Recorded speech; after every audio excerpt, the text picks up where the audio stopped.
Jack Kerouac died on the 21st of October in 1969, and apologies for the accent. I was dabbling in with the last clip, but that's how I imagine, it comforts me to imagine him fighting up until the last moment, like the sportsman he so admired.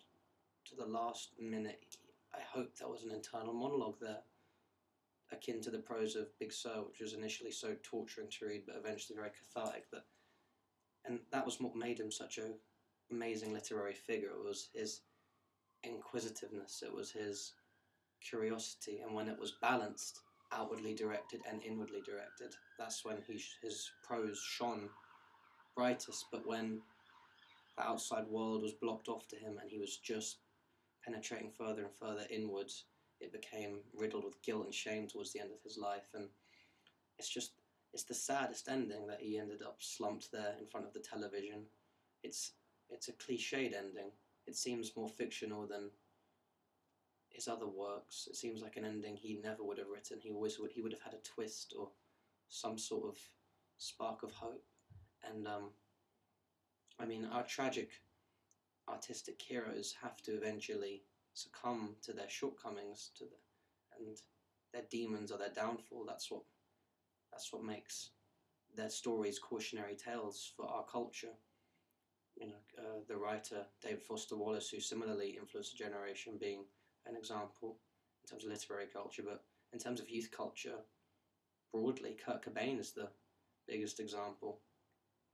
Him living on and growing old would have severely reduced his cool.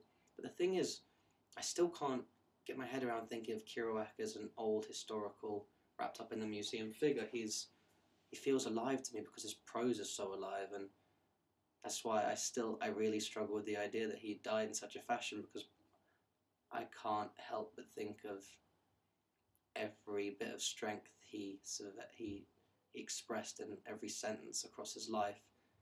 Just in the end, getting him out of that bind he found himself in, the fact that he did die and that now we look at him in such a sad light, it baffles me. And this is what John Cleland Holmes, a fellow novelist in the Beat Generation, had to say upon sadly looking at his great friend's demise.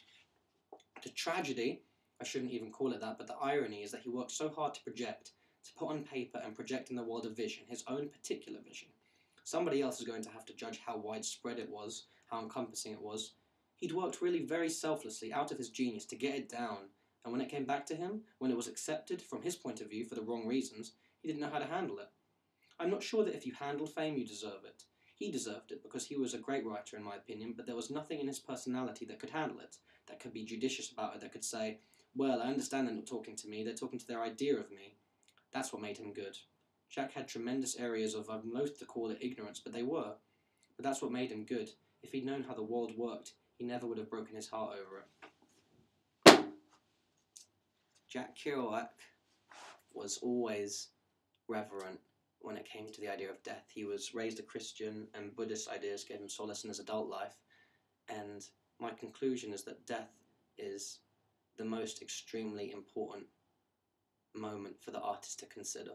And his attitude towards death was strong and terrified and beautiful throughout his life. He knew that the end of life is what gave the duration of life meaning.